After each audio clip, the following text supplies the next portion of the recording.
Ladies and gentlemen, boys and girls, and children of all ages, from Eric Lima Shenanigans of 1977, it's time for the PLE Event Center, where our host talks about the results from a WWE PLE event.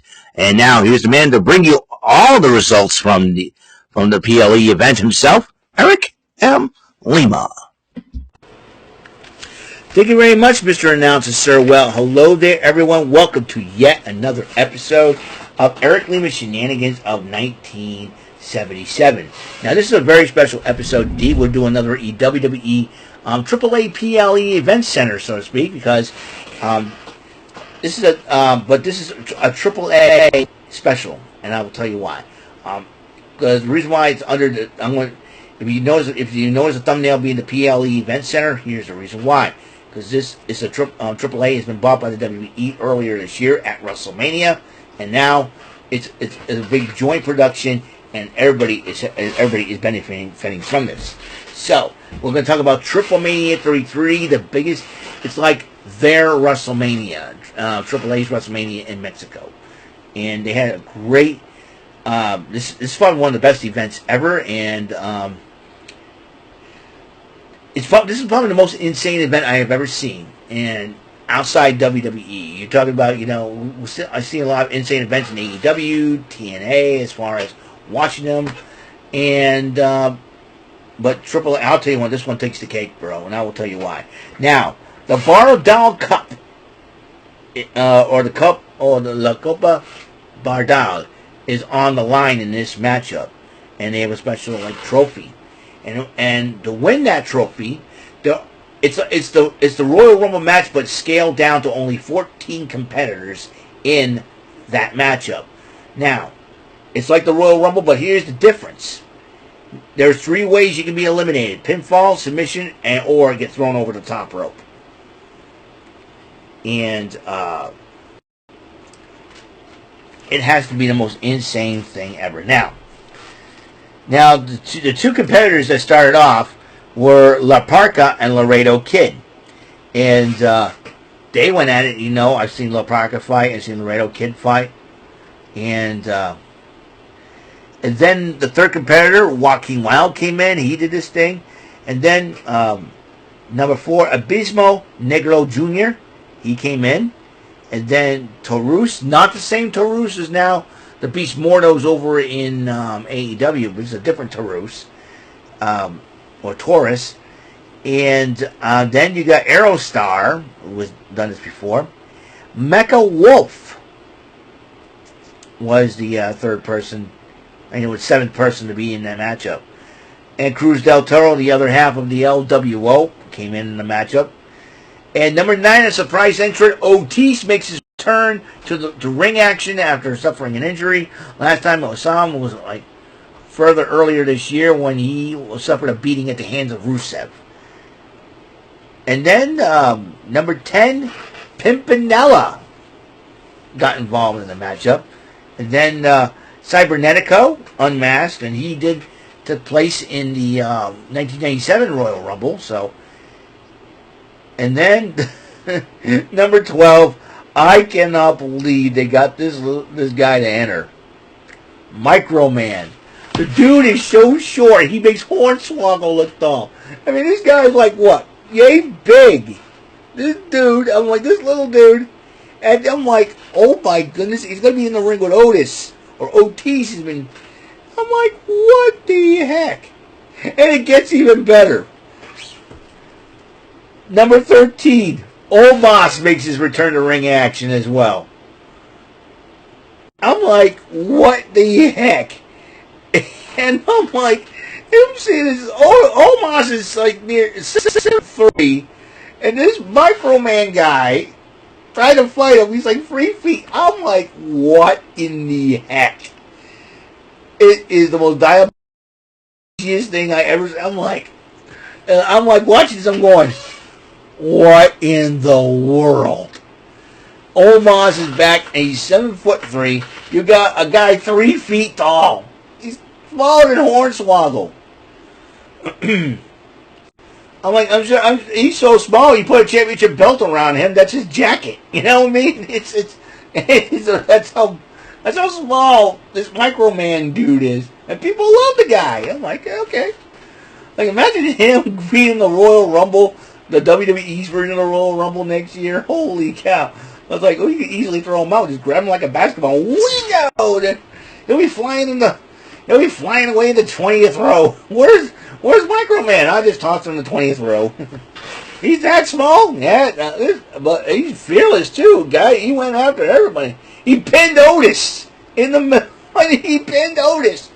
That was the only pinfall they had in the match. This little guy, Microman, pinned Otis, who was like 5 times his size, I'm going to say. And he pinned him in the middle of the freaking ring. Holy mackerel. I'm telling you, that's insane. Then it was down between Omos and La Parca, who was there in the very beginning. Omos ended up winning the match. So, and he's now the Bardal Cup champion of 2025. It'll be very interesting where he's going to go after this.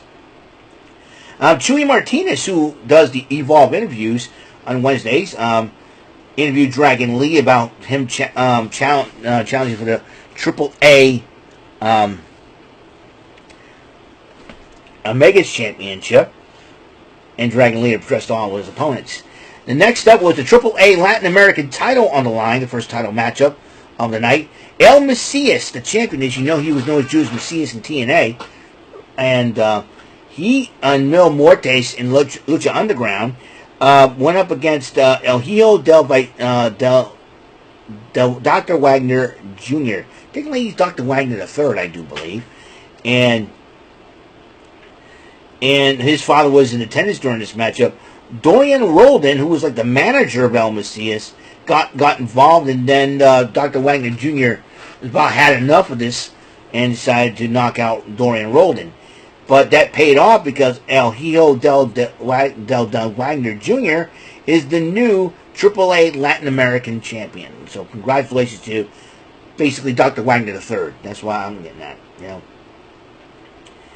Then Chuy Martinez interviews the Judgment Day, as they know they have a mixed six-person tag, mixed trios matchup, and then Dominic Mysterio's got a chance to fight the AAA Megas Championship, and then Rey Mysterio interrupted the Judgment Day, and it seems like him and Dominic have a little...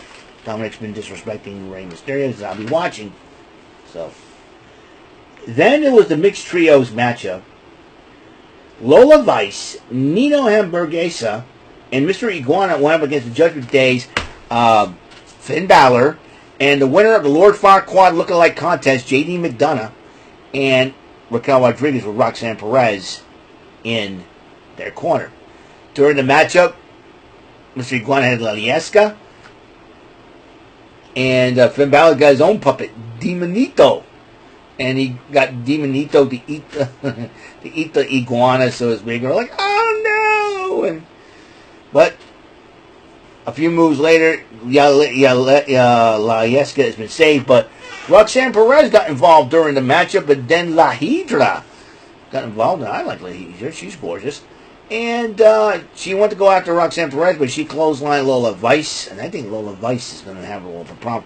Because there's been rumors going around that Lola Vice has got a thing for Mr. Iguana, and Mr. Iguana is one half of the mixed tag champions in AAA with La Hydra. So it's going to be very interesting as how this develops. And, but that cost Lola's team the match, as Judgment Day picks up the victory. I look at Nino Hamburguesa. He looks like Johnny Grunge, God rest his soul, of Public Enemy. Because I'm glad that Corey Graves and Conan did not bring that up to JBL. Well, the next matchup is for the AAA Tag Team titles in a street fight. Los Garza, Angel Garza and Humberto Carrillo to go up against Psycho Clown and Pagano. These two teams went at it, and I think Pagano and Psycho Clown came more prepared and decided to wrap their and they brought out kendo sticks wrapped in barbed wire. That's nuts. They used tables and chairs and all that. In the end, we have new AAA Tag Team champions. Psycho Clown and Pagano with the rest of the Psycho Clowns group, come out to celebrate after the match. Also, after the Latin American title match, Vero Rodriguez, who is in real life married to Finn Balor, interviewed El Hijo del de Wagner Jr. after that matchup. And she was interviewing El Hijo del Vikingo about that fatal 4-way for the Mega Championship. Rey Mysterio addresses the Mexico crowd as he inducted Conan into the 2025 AAA Hall of Fame. And then Chuy Martinez interviews El Grande Americano about his thoughts on the fatal 4-way match for the AAA Mega Championship. Of course, we all know who that is under the mask. Now normally it would be Chad Gable, but he's hurt. So someone else took up the mantle of El Grande Americano, Ludwig Kaiser. Like I said, and I think the other two El Grande Americanos at ringside always sneaks around. I think that's the new catch. Come on. Take off your mask, form a new Imperium, please. And then the AAA Reina de Reinas Championship on the line. Flammer versus Fabi Apache and Natalia, who, if you saw Natalia's look, the new look, that look was when she went to NWA, she went to Reality of Wrestling, and GCW. And she did the same thing here. I think she wanted to be a little different. And the match was great until the referee. I think the referee was playing favorites. And Flammer ended up winning the matchup. But then Fabi Apache and Natty brawl after the matchup. Ref breaks it up. I think Fabi Apache should go to Raw and challenge Natalia one-on-one. I wouldn't be surprised if Natty challenges Becky Lynch for the Women's Intercontinental Champion and Fabi Apache gets involved in the match. Who knows? Then it was the main event, the AAA Mega Championship. El Hijo del Vikingo defended the title against El Grande Americano, Dragon Lee, and Dominic Mysterio. And they say three of the tag teams that back up the three gentlemen from the WWE. I'm talking about LWO backed up Dragon Lee. Los Grandes Americanos, a.k.a. the New Catch Republic, it's got to be them. Company El Grande Americano, and then J.D. McDonough and Finn Balor back up Dominic Mysterio. They all got involved, but Dominic Mysterio thought he had everything on lock. He's got the Rey Mysterio Stingray mask. He was about to go up, and then was referee counted at 3.